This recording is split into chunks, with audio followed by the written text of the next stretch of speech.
नमस्कार, आप देख रहे हैं धनुष लुक। मेरा नाम अभिषेक श्रीवास्तव है।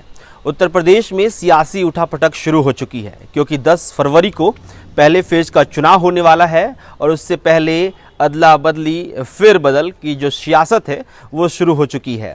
पिछले दिनों हमने देखा कि बीजेपी के नेता स्वामी प्रसाद मौर्य बीजेपी में इस्तीफा देकर समाजवादी पार्टी को ज्वाइन कर लिए, लेकिन कल एक और खबर आई है जिसमें समाजवादी पार्टी को ज्वाइन करने वाले स्वामी प्रसाद मौर्य के खिलाफ कोर्ट ने उनको पेश होने के लिए कहा है।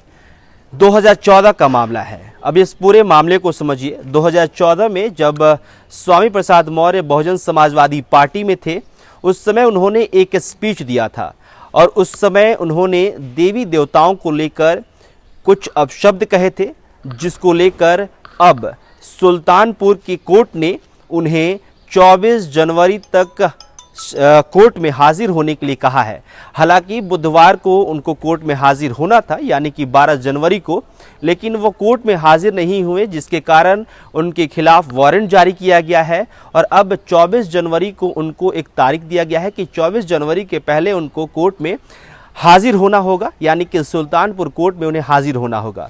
अब पूरे अगर जो है 14 से 2022 की शुरुआत हो चुकी है। इस पूरे जर्नी को अगर आप देखिएगा तो 2014 में बहुजन समाजवादी पार्टी में स्वामी प्रसाद मौर्य थे, उस समय उन्होंने स्पीच दी थी। उसके बाद 2016 में उन्होंने बहुजन समाजवादी पार्टी को छोड़ दिया, यानी कि बहुजन समाजवादी पार्टी से इस्तीफा देकर 2016 में वो बीजेपी ज्वाइन करते हैं।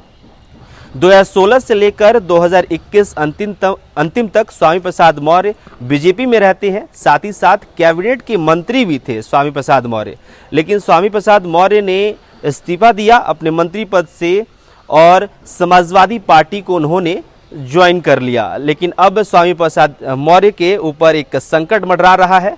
2014 के हेट स्पीच को लेकर अब 2022 में उनके ऊपर कार्रवाई हो रही है।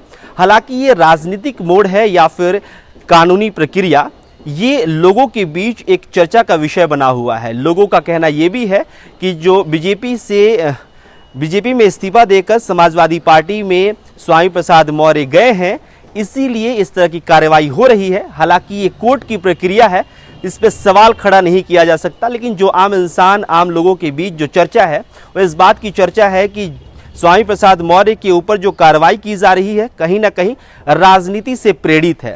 हालांकि ये वक्त बताएगा कि आखिरकार स्वामी प्रसाद मौर्य के खिलाफ क्या क्या कार्रवाई होती है, लेकिन 24 जनवरी के पहले स्वामी प्रसाद मौर्य को सुल्तानपुर कोर्ट में उनको हाजिर होना होगा और सुल्तानपुर कोर्ट में क्या कुछ सामने निकल के आता है ये भी हम आपको बताएंगे। फिलहाल 403 विधानसभा सीटों वाले उत्तर प्रदेश में 10 फरवरी को चुनाव की शुरुआत हो जाएगी और 10 मार्च को रिजल्ट घोषित हो जाएगा।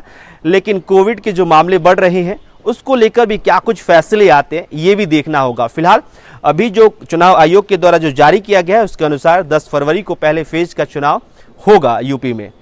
फिलहाल इस खबर में इतना ही। बहुत बहुत शुक्रिया।